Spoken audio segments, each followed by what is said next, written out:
Sim, foi. Tá. Tá passando. Então, a primeira discussão que eu queria levantar com vocês, primeiro falar para vocês que encarem isso aqui mais como um bate-papo, né? Eu sei que é cansativo ficar ouvindo falar, então se vocês tiverem dúvidas, podem falar, né? E se vocês tiverem algum conhecimento que vocês queiram compartilhar, fiquem à vontade. A primeira coisa que eu queria que vocês pensassem é que a gente fala muito da origem da vida, o mundo de RNA, o mundo de DNA, mas que uma coisa que a gente nem sempre tem isso em mente é que as membranas, quando a membrana organizada surgiu, ela propiciou uma explosão nessa diversidade de vida que nós temos. Por quê? Porque anteriormente a gente tinha os compostos químicos presentes, mas nem sempre eles estavam em concentrações ideais para que as reações químicas acontecessem, e muitas vezes eles estavam expostos a um ambiente muito severo, que não permitiam que as moléculas se formassem estavelmente. Então, muitas vezes elas formavam e destruíam.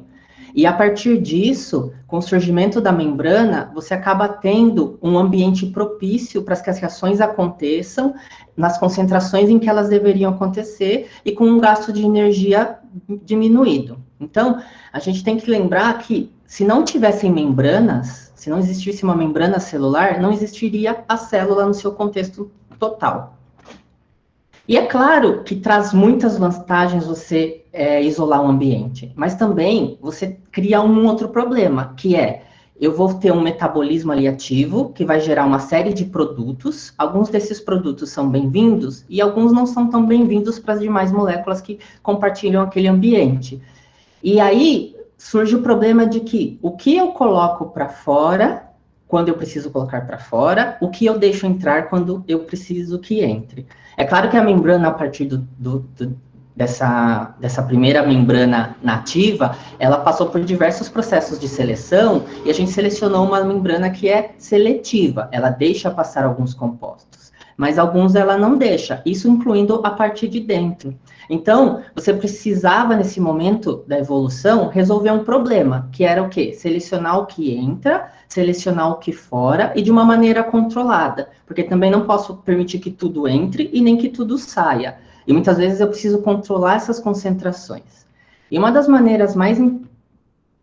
E essas membranas, elas evoluíram de uma maneira que elas propiciaram para os micro-organismos, em geral, eles habitassem em ambientes diferentes. Por quê? Porque você teve envelopes celulares muito diferentes, que foram adaptados às características que aquele micro-organismo enfrenta no ambiente que ele está presente. Então, por exemplo, a gente tem uma bactéria gram-negativa, em que você tem a membrana interna, um peptídeo glicano bem fino e uma membrana externa rica em purinas, em LPS, que são açúcares e lipoaçúcares que inibem a resposta imune, ativam muitas vezes, exacerbam também. Você tem um envelope gram-positivo, em que eu tenho uma membrana interna e uma camada de peptídeo glicano mais extensa.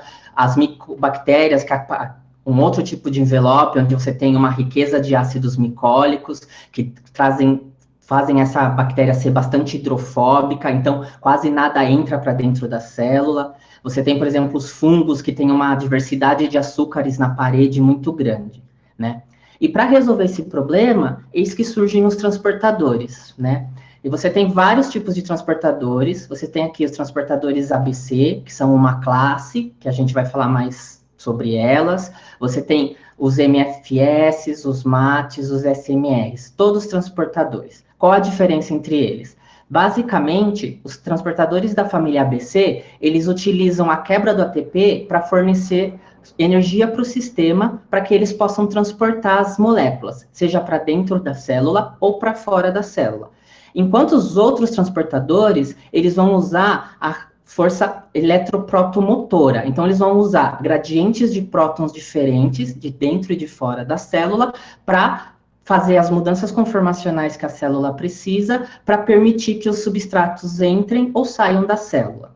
E aí você também tem muitos desses transportadores, aqui no canto, por exemplo, formando complexos bem grandes. Por quê? Porque eles acabam interagindo com outras proteínas que vão formar todo esse complexo. Então, por exemplo, aqui a gente tem um sistema que é chamado de MAC-B, em que ele é um transportador ABC, uma proteína adaptadora, e ele também interage com uma proteína de membrana externa para poder fazer um canal para que o substrato passe por toda essa região complexa da célula. Tá? Tá dando para acompanhar, pessoal? Estou falando muito rápido, vocês têm que ir me dando os feedbacks, tá bom? Então, basicamente, o que nós temos? Dois tipos de transportadores. Os primários, como eu falei, em que a gente conhece até agora apenas os transportadores ABC, e os secundários, que são todas essas classes aqui, cada uma com a sua sua característica particular, né? Como seria impossível a gente querer focar em uma hora em todos esses transportadores, eu decidi falar para vocês um pouquinho dos transportadores ABC, que é a linha principal do meu grupo de biologia estrutural. A gente trabalha com a caracterização estrutural e funcional desses transportadores. Então, basicamente, o que forma um transportador ABC? Um transportador ABC, ele vem da sigla em inglês ATP Bind Cassette, e ele é formado por um domínio transmembrana, ou seja, a proteína que vai estar inserida na membrana interna, através de alfa-hélices, e ela vai ser responsável por formar o poro por onde o substrato vai passar. E um domínio que vai hidrolisar ATP, ou seja, vai quebrar esse ATP transformando em ADP, e fornecendo, assim, energia para que o sistema possa sofrer mudanças conformacionais que vão permitir que esse transporte ocorra, tá? E quais são as funções que os transportadores ABC estão envolvidos? O universo é pequeno para a gente falar de todas essas funções. Eles estão envolvidos nas mais diferentes funções. Então, você tem aqueles que estão relacionados, por exemplo, à nutrição e crescimento. Por quê? Porque eles transportam fontes de carbono, fontes de nitrogênio, fontes de enxofre, vitaminas, elementos traços, todos aqueles substratos que a célula precisa para ou fazer estruturas ou para produzir um metabolismo que gere energia, que gere os precursores que ela precisa. Eles também estão ligados à manutenção de membrana celular e parede celular, então você tem vários deles que eu vou mostrar para vocês, que estão relacionados a transporte de polissacarídeos para a membrana externa, ou de lipídios para manter a estrutura da membrana. Eles estão ligados também à quimiotaxia, já foi mostrado que alguns desses transportadores podem ativar genes para fazer as células migrarem para regiões onde elas encontrem os substratos. Existem transportadores que estão ligados à conjugação, à esporulação em gram-positivos, ao sistema de swarming, que é aquele movimento que as bactérias que têm muitas fibras fazem em superfícies sólidas. Eles também podem gerar respostas ao estresse, porque eles podem sentir, por exemplo, mudanças de pH, eles podem sentir, por exemplo, estresse na membrana e ativar uma série de respostas celulares que são importantes. E eles também estão ligados muito a fatores de virulência. Por quê? Porque eles podem roubar nutrientes do hospedeiro, eles podem colocar antibióticos para fora quando eles atuam como bombas de efluxo, eles podem fazer o transporte de oligopeptídeos e eles também fazem com que a célula se mantenha íntegra em ambientes onde a pressão osmótica está alterada. Então, mostrando quão funcionais eles são. Vocês ainda me ouvem? Como eu não consigo ver o chat, eu não sei se vocês... Sim. Tá bom.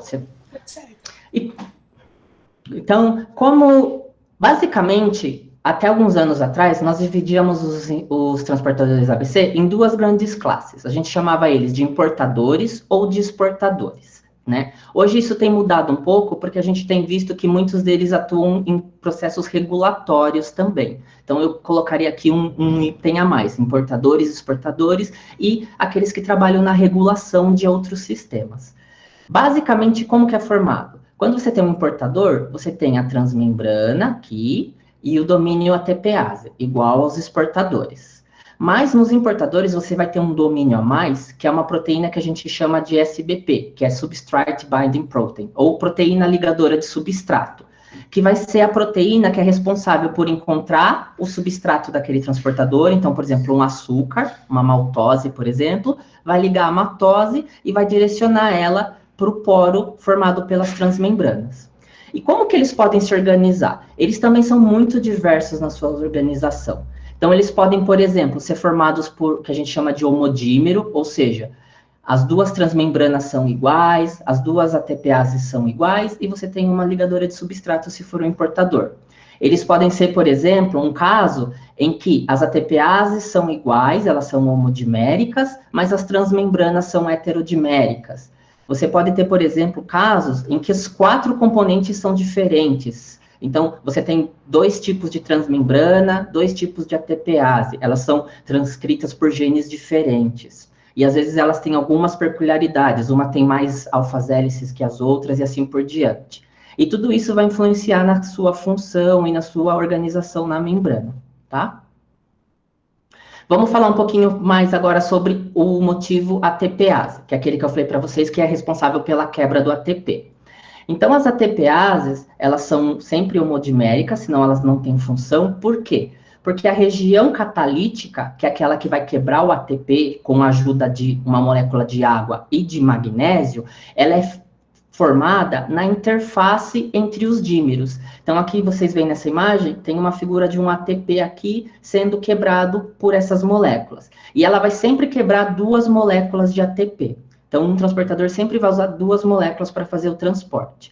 E aí, como a gente identifica essa proteína? Existem algumas sequências de aminoácidos, que a gente vai chamar aqui de motivos, que são característicos dessas proteínas. Então, a gente chama eles, por exemplo, o Walker A, que vai ser a região que vai realmente fazer a catálise do fosfato, do terceiro fosfato gama.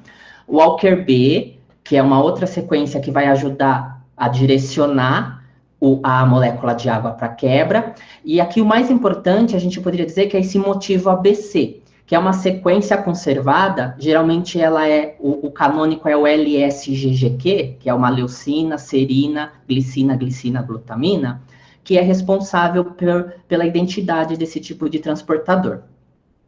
Uma coisa bem interessante é que eles sempre vão ser o que a gente chama de formação Yi e Yang. Por quê? Porque, se vocês repararem aqui, como elas são diméricas, o Walker B desse monômero, ele está aqui. O Walker B do segundo monômero, ele vai estar na região oposta, fazendo assim um dímero perfeito e complementar, sendo que cada um dessas cavidades vai ser responsável pela quebra de um dos ATPs. Nas permeases, que são essas proteínas que vão na membrana, proteínas de membrana são sempre mais complexas. Elas não têm uma conservação alta. Quando a gente pega várias sequências, a gente vê que elas têm só em comum serem formadas por aminoácidos hidrofóbicos, mas eles não conservam muito, mesmo entre mesmos tipos, mesmas espécies. Então, é mais difícil você tentar caracterizá-los. O que a gente tem de característica mais marcante nessas proteínas é o que a gente chama de hélice de dissociação, que é o quê? É uma pequena hélice que fica na região citoplasmática, em que ela vai ser responsável pelo contato com a ATPase. Afinal de contas, é um sistema formado por 2 proteínas, então elas precisam se interagir. Então, em cima dessa ATPase, existe um bolsão, onde essa pequena hélice vai fazer contato. E aí, tanto os sinais mandados pela transmembrana ou os sinais mandados pela ATPase vão ser sentidos pelo sistema inteiro. E aí, esse sistema vai poder abrir ou fechar de acordo com o sinal que ela receber, através de modificações que essas hélices vão fazer. Às vezes, essas hélices, elas mudam de posição, ou às vezes as hélices transmembranas, elas se tornam mais compactas, então a gente chama que elas encurtam, e isso transmite a informação através do sistema, tá?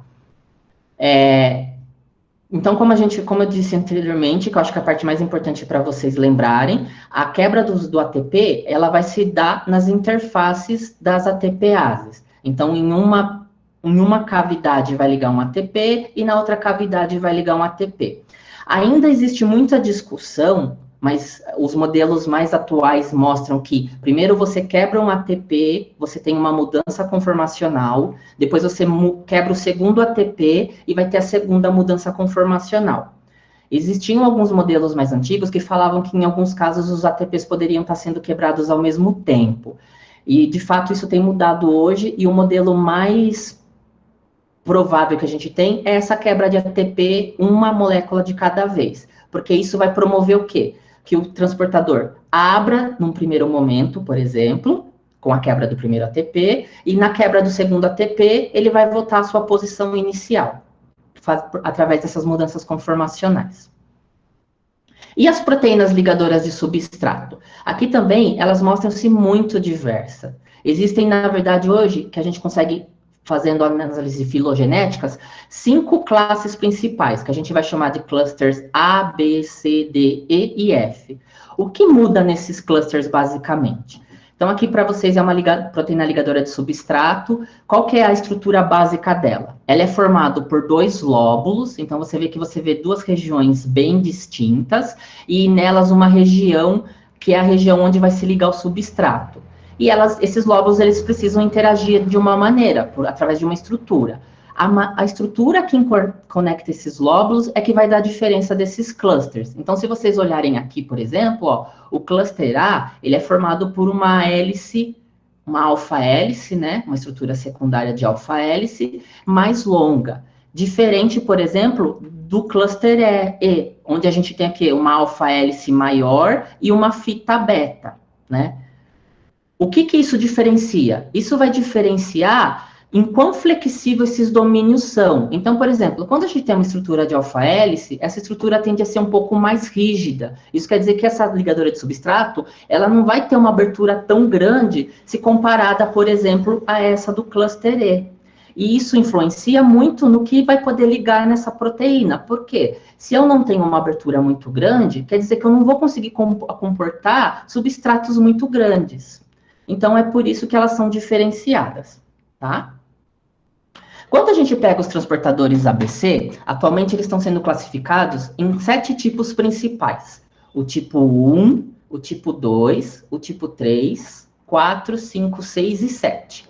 Tá? Isso é uma tentativa para a gente tentar entender. Por quê? Antigamente a gente falava assim, olha, os tipos 1, 2 e 3, eles estão ligados à importação. Então, eles trazem substratos para dentro da célula. Enquanto os tipos 4, 5, 6 e 7 colocam substratos para fora. Drogas, lipídios, fatores de virulência, enzimas.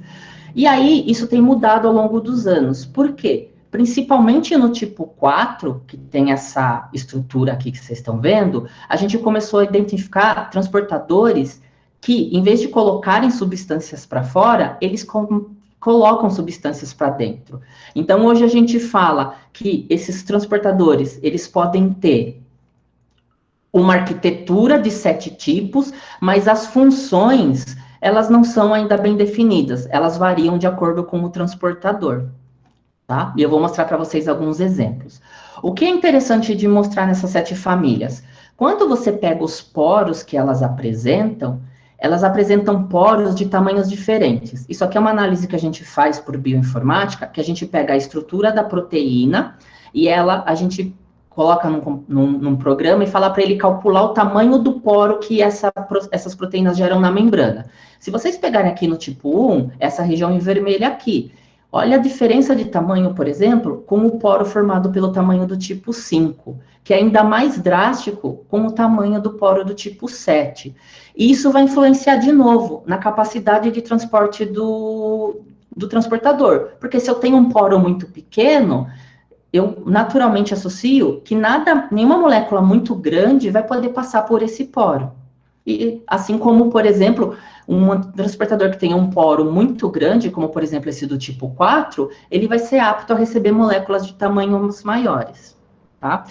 Lembrando que não é só o tamanho do poro que vai influenciar, a característica dos aminoácidos nesse poro também vai. Se eu tenho um poro que ele é muito eletronegativo, ele não vai conseguir receber moléculas negativas, porque vai ter repulsão. Então, é mais provável que ele acomode moléculas de característica positiva ou negativa. Ele sempre vai ser o inverso. E assim por diante. Tá ficando claro até agora, pessoal? Tô falando, tá dando para entender? Tá muito rápido?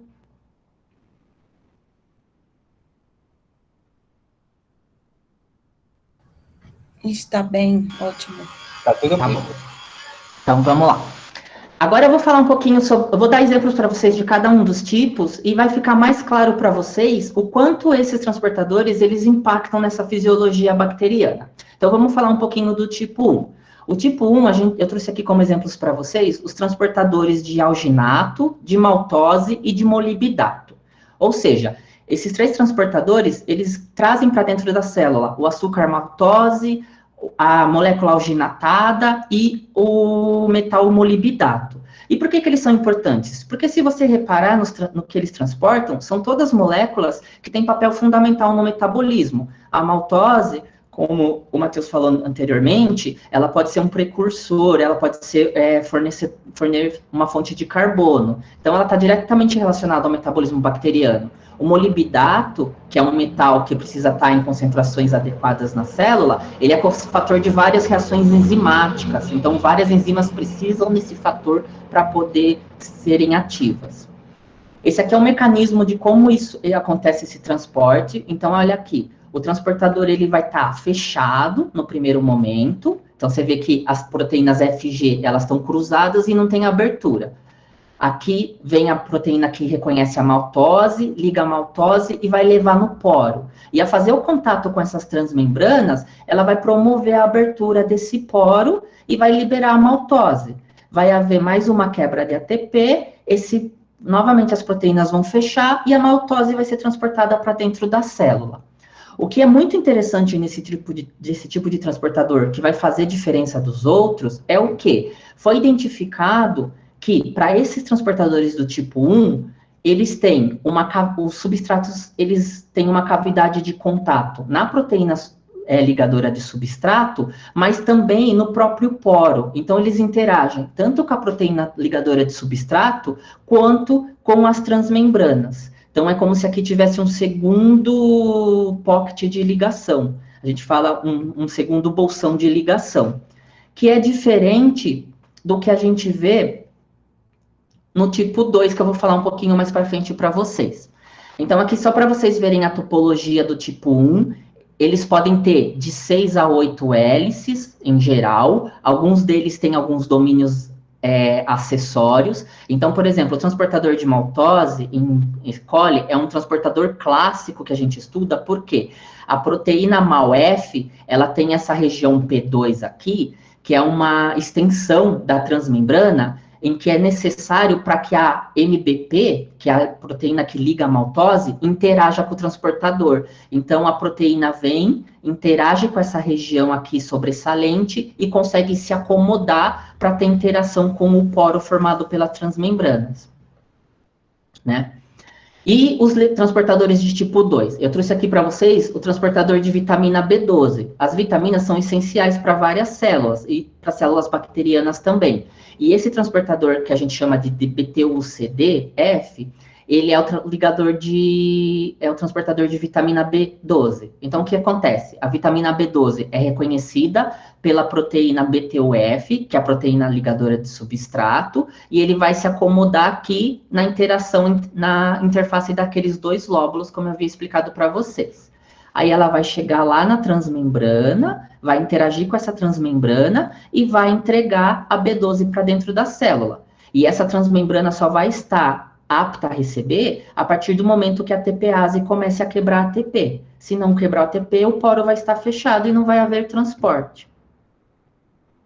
E aí, diferente do que a gente viu lá no tipo 1, aqui a gente não identifica um segundo lugar uma segunda estrutura de ligação do substrato. O substrato aqui, nas estruturas até hoje resolvidas, elas só interagem com as proteínas ligadoras de substrato. Então, a gente fala que o substrato, ele passa num mecanismo Teflon-like. Sabe panela de Teflon, que teoricamente não gruda nada? É a mesma ideia. As transmembranas não vão interagir com o substrato vai passar inteiramente liso. E você vê pela simples diferença de como elas se acomodam na membrana. Elas vão se acomodar de forma paralela. Então, elas nunca vão estar expostas para poderem interagir com o substrato. Diferente do tipo 1, em que a gente vê que a disposição delas na membranas geram um bolsão de interação. Então, essa é mais uma das diferenças entre esses transportadores. O tipo 3. O tipo 3, a gente pode até falar que ele é um transportador bem diferente dos demais. Por quê? Ele é formado por um que a gente chama de componente S, componente T e ATPase. E ele importa Até hoje foram descritos só casos em que ele traz substratos para dentro da célula, mas ele traz de uma maneira diferente. Ele não precisa de uma proteína ligadora de substrato, e eu vou mostrar para vocês por quê. Esse componente S, que é um componente da membrana, ele é a própria proteína ligadora de substrato, só que ela está imersa na membrana.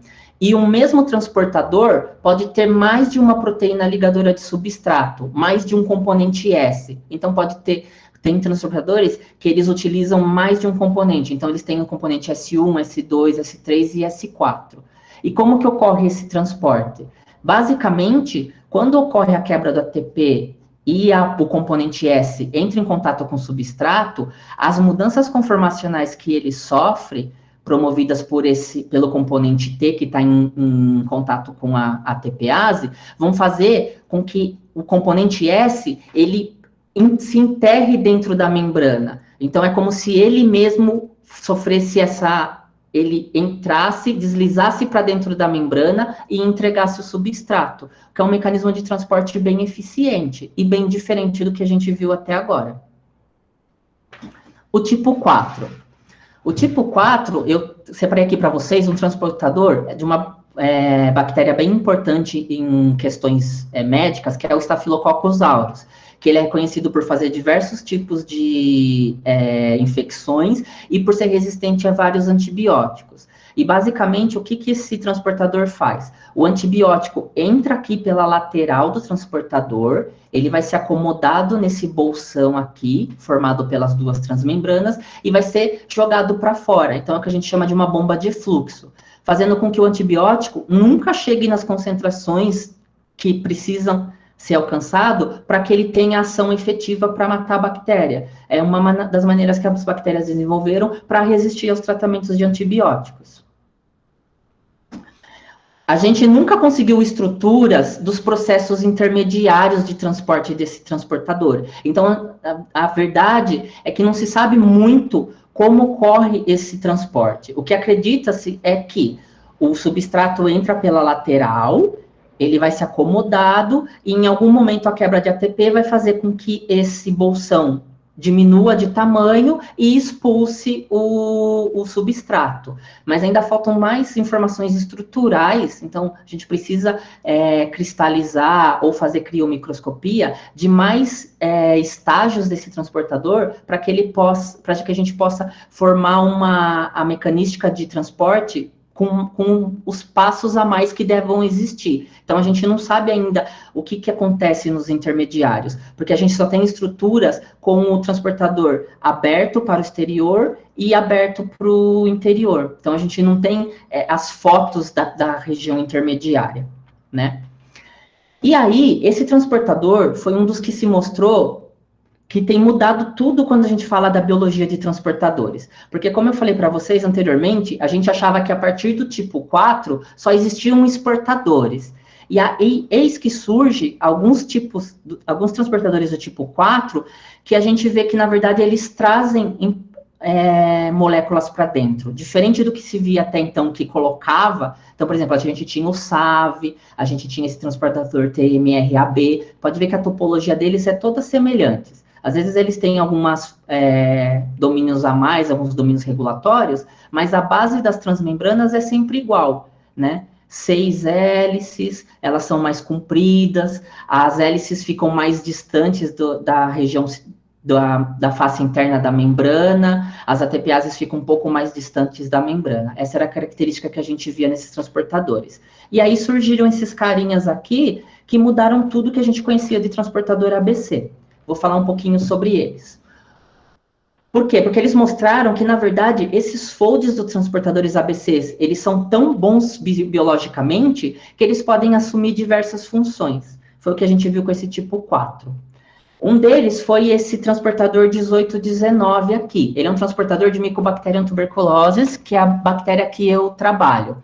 E ele era uma dúvida, por quê? Porque já tinha visto que quando deletava ele, a célula não conseguia captar vitamina B12.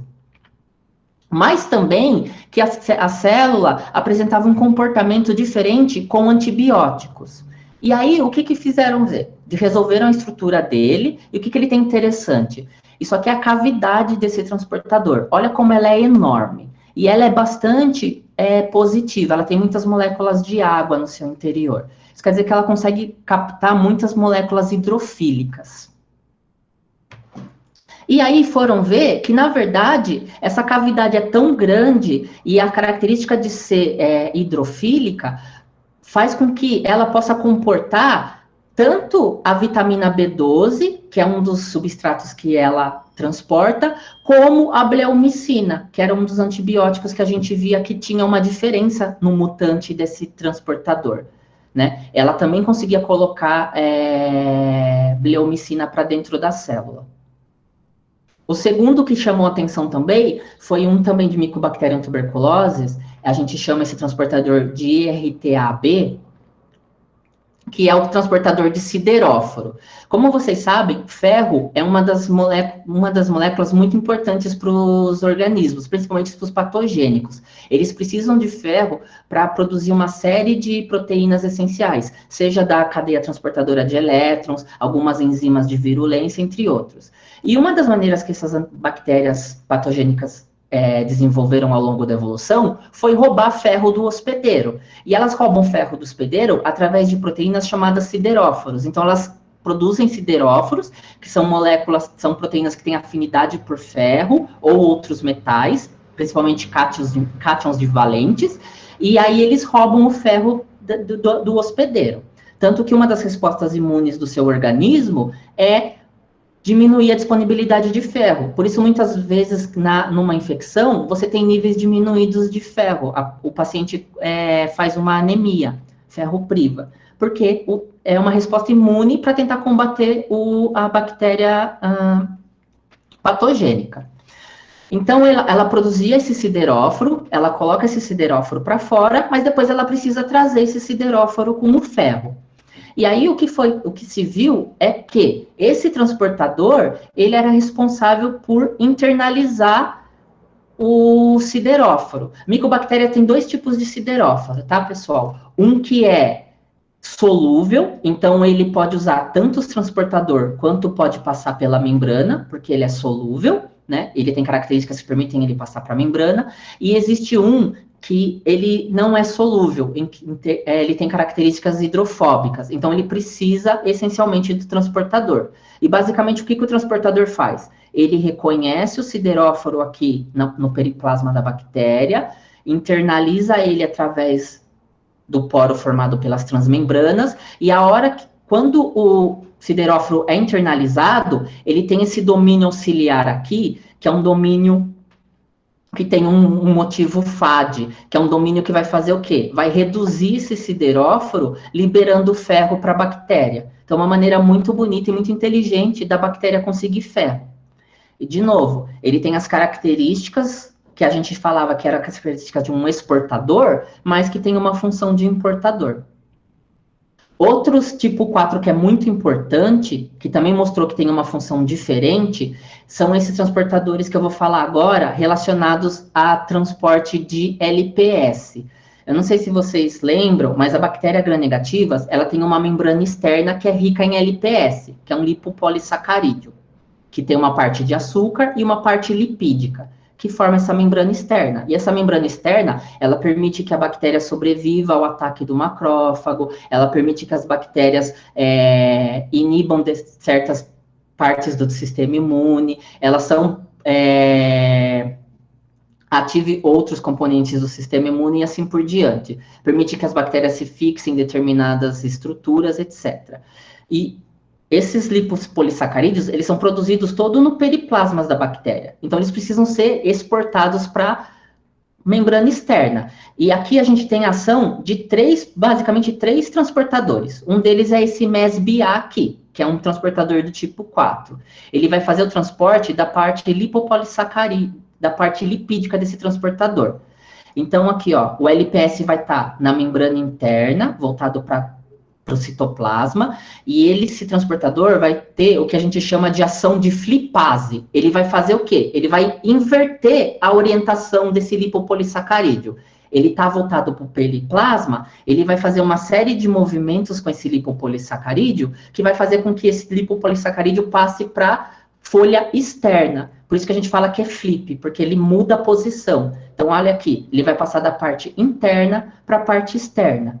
Então, esse é um dos pontos do transporte de lipopolissacarídeo, do LPS. Então, aqui a gente vê, isso é muito bonito para quem nosso laboratório estuda biologia estrutural, né? A gente quer saber as estruturas dessas proteínas para entender como esses mecanismos acontecem. Quando a gente tem estruturas dessa que você consegue ver o substrato dentro do transportador, é uma das coisas mais maravilhosas. Por quê? Porque a partir disso você pode entender melhor os mecanismos e você pode desenvolver até medicamentos. Porque, por exemplo, o LPS é essencial para células gram-negativas. Já foi mostrado que mutantes de LPS, eles são mais suscetíveis a antibióticos, eles têm menos virulência. Então, se você desenvolve, por exemplo, um medicamento que impede que essa parte do LPS se ligue nesse transportador, você está desenvolvendo uma nova maneira de tratar essas bactérias.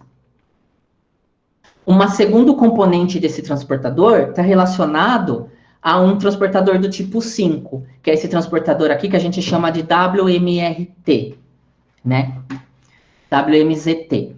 E ele faz o quê? Ele faz uma outra parte do transporte também. Associado com o MESBA, ele pega os lipopolissacarídeos e ele também faz uma reação de flipase. Então, olha, o lipopolissacarídeo é tão importante para a bactéria que ela tem dois transportadores. O MESBA, que faz essa ação de flipase, e ela tem um segundo, que é esse WZMT, que é diferente estruturalmente falando desse daqui. Esse aqui é um tipo 4, ó. Então a gente vê essas hélices longas, 6 hélices. O tipo 5 são 5 transmembranas mais compactas, ele é mais gorduchinho, né? Ele tem um volume maior. O que tem de interessante nesse transportador? Ele tem aqui uma região que a gente chama de região regulatória, que é esse ring helix aqui, onde essa região reconhece o LPS, ela reconhece os açúcares, e ela vai fazer com que retirar da membrana interna, passar esse LPS para dentro da cavidade do transportador, para que ele seja inserido na membrana externa da membrana plasmática. E uma das coisas mais interessantes é que eles viram que essa cavidade, ela pode ser bloqueada por antígeno O. Então, se a bactéria produz muito LPS, ela não vai precisar ficar produzindo e exportando. Então, o próprio LPS, os próprios fosfolipídios, eles bloqueiam essa passagem e inibem o transporte. Porque, como tudo numa célula, precisa ser regulado. Eu preciso saber a hora que eu ponho para fora e a hora que eu ponho para dentro. O tipo 5 também, ele foi, por exemplo, descrito em eucariotos, transportando colesterol, transportando fosfolipídios, entre outros, tá?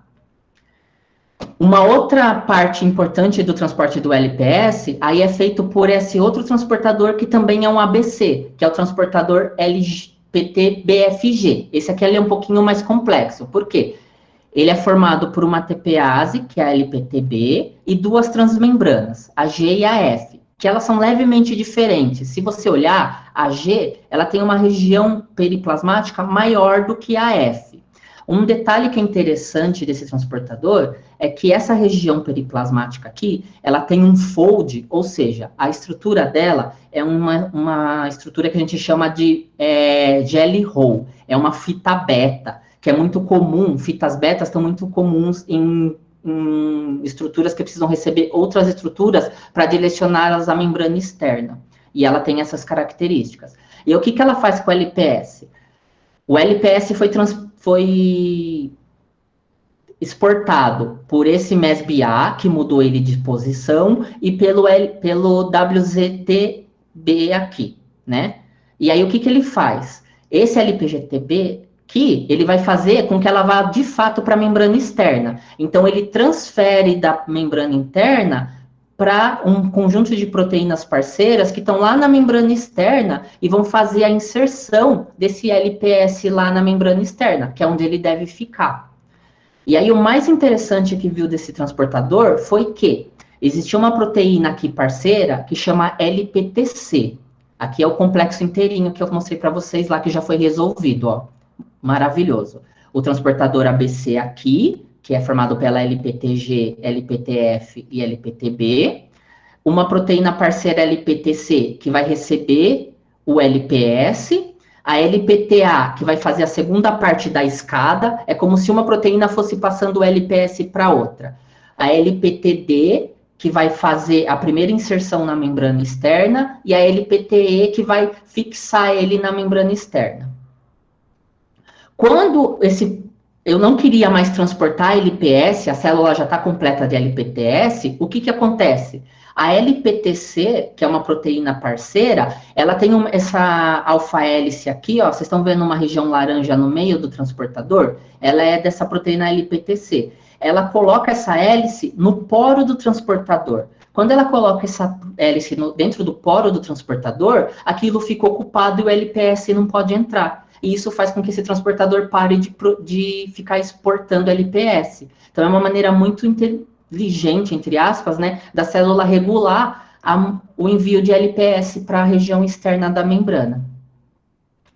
Então, aqui, ó, só em destaque, que isso é maravilhoso. Por quê? Isso prova, por exemplo, que se eu produzir um peptídeo ou uma droga que possa se inserir nessa cavidade, eu vou conseguir diminuir o transporte de LPS para fora da célula bacteriana. E isso vai alterar todo o metabolismo bacteriano e vai tornar essa célula mais frágil. Então, isso também é uma alternativa para poder se produzir mais medicamentos. Porque a gente está chegando numa época em que as bactérias estão ficando muito resistentes aos que a gente já tem. Então, a gente vai precisar produzir novas alternativas de tratamento. E os transportadores ABC são um dos caminhos. Por fim, a gente vai falar agora um pouquinho do tipo 6, do tipo 7, né, que é o último que a gente tem, e ele tem essa estrutura diferentona aqui. Então, ele é 4 regiões transmembranas com essa região periplasmática bem grande. E a característica principal desses transportadores é que eles estão envolvidos em várias funções. Uma delas é que elas fazem parte dessas bombas de efluxo aqui, que são tripartidas, como eu tinha falado. Elas têm uma proteína adaptadora MAQ-A e uma proteína de membrana externa. Então, o que acontece? Ela transporta drogas, basicamente macrolídeos, que é uma das classes antibióticos que a gente tem. O macrolídeo, ele entra aqui lateralmente nesse sistema aqui, ele não consegue chegar nem no citoplasma, ele fica aqui no periplasma, ele vai entrar nessa região, e essa proteína aqui vai fazer com que ela seja expulsa por esse túnel grande, que vai chegar até a parte externa da célula. Lembrando que existem várias estruturas no caminho aqui, então eu preciso que o caminho seja grande. Então, basicamente, isso aqui adapta um caminho maior para que o antibiótico seja lançado. Além de antibiótico, essa proteína também joga para fora alguns fatores de virulência. Por exemplo, toxina termolábil, que faz com que as pessoas tenham diarreia para aquelas coles que são enteropatogênicas. Aqui só um detalhe de cada um dos componentes. Então, aqui a gente tem o transportador ABC, em azul claro e verde claro, as proteínas MAQ-A, que são as adaptadoras, e as proteínas TOL-C de membrana externa. Então, é bem interessante. E o que eu acho mais bonito desse sistema? Eles chegaram à conclusão que, diferente dos outros sistemas, a maneira como os substratos são jogados para fora nessa classe de proteínas, de transportadores, é através do que a gente chama de mecanotransdução, que é o quê? A região aqui em cima, hora que o transportador fecha, ela fica tão diminuída que coloca as proteínas para fora. Já viram aqueles foles de lareira antiga? É mais ou menos nesse processo. Então, quando ele está aberto, enche de ar. Quando fecha, diminui o caminho e coloca a molécula para fora. Eu vou mudar um pouquinho aqui a apresentação para vocês, só para mostrar um vídeo rapidinho. Só para vocês terem uma ideia do que eu estou falando.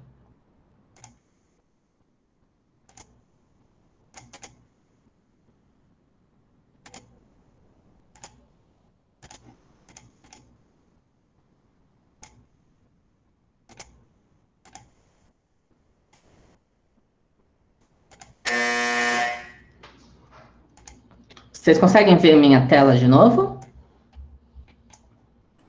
Sim. Tá, esse aqui é o que acontece com o transportador, ó.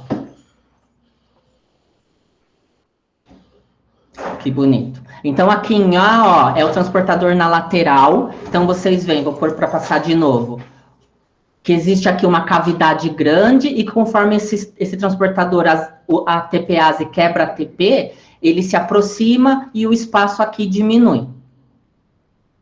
Então, mais uma vez para vocês. E aqui no D, olha, aquilo que eu falei sobre a TPase, o quanto elas precisam dimerizar para quebrar o ATP. Então, sem ATP, elas estão afastadas, conforme uma molécula liga, ela se aproxima, quando a segunda molécula de ATP quebra, ela se afasta. Então, isso vai mostrar, vai fazer com que esse transportador consiga ser ativo.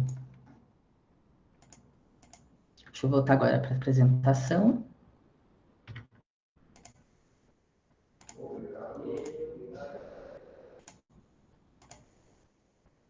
Voltou para vocês? Sim. E aí, uma coisa interessante dessa família, que é basicamente a família que eu trabalho no meu doutorado, né? É que ela também foi relacionada a outras funções na célula, não só a jogar antibióticos para fora.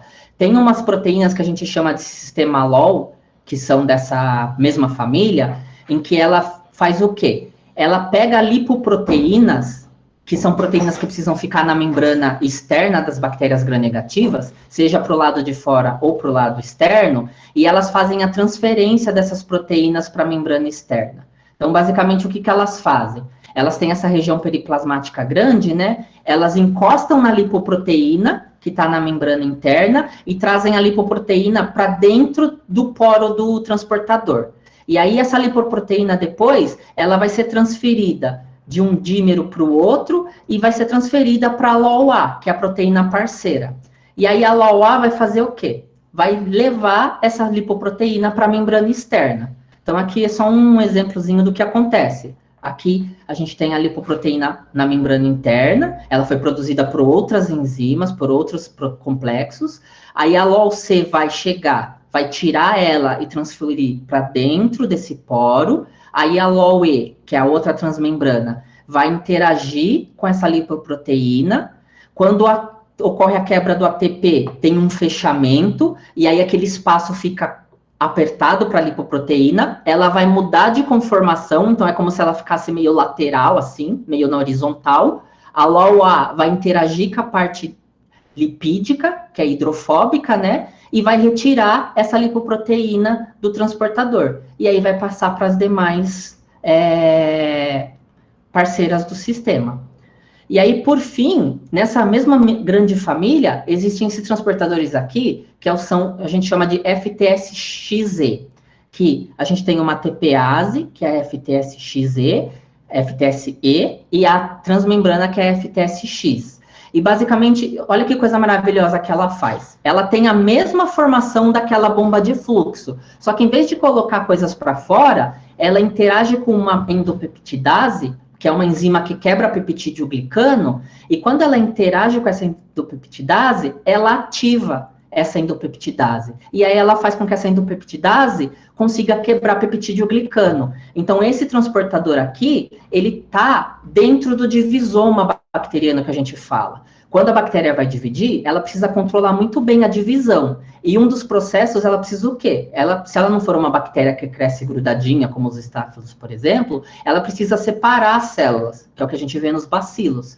E aí, como que eu separo a célula? Eu faço um monte de peptídeo glicano naquela região de intersecção, mas eu vou precisar hidrolisar aquilo em algum momento. Seja para colocar mais peptídeo glicano, seja para separar elas. E aí uma maneira de controlar eu só ativo a enzima que quebra peptídeo glicano a hora que essa enzima tiver contato com o transportador. Então ele regula. Então, de novo, lá no começo dos estudos dos transportadores, a gente achava que eles só colocavam substâncias para dentro e para fora. E agora a gente está vendo que não, que eles regulam outros sistemas, que é muito bonito. Então, eu sei que é bastante informação aqui sobre esses transportadores, mas eu acho que o principal que vocês têm que ficar é que esses transportadores, eles são proteínas que estão na membrana, que usam o ATP para fazer a sua formação, para ter energia e para poder fazer mudanças conformacionais. Eles podem colocar substâncias para fora ou podem colocar para dentro, mas também regular outras proteínas, podem regular outros processos, e eles podem fazer parte de complexos muito grandes, como é o que a gente viu no sistema MAC-B e MAC-A ali, tá? Isso aqui foi algum dos trabalhos, depois eu vou disponibilizar esses slides para vocês, e se alguém quiser algum artigo em particular, eu também disponho. Então, são bons trabalhos que saíram esses anos de transportador. A biologia dos transportadores ABC, ela está fervendo agora. A gente está muito interessado, primeiro porque eles são boas alternativas para desenvolvimento de fármacos, desenvolvimento de vacinas, e entender eles é entender a fisiologia dessas bactérias. E é isso, pessoal. Espero que vocês tenham aproveitado o conteúdo.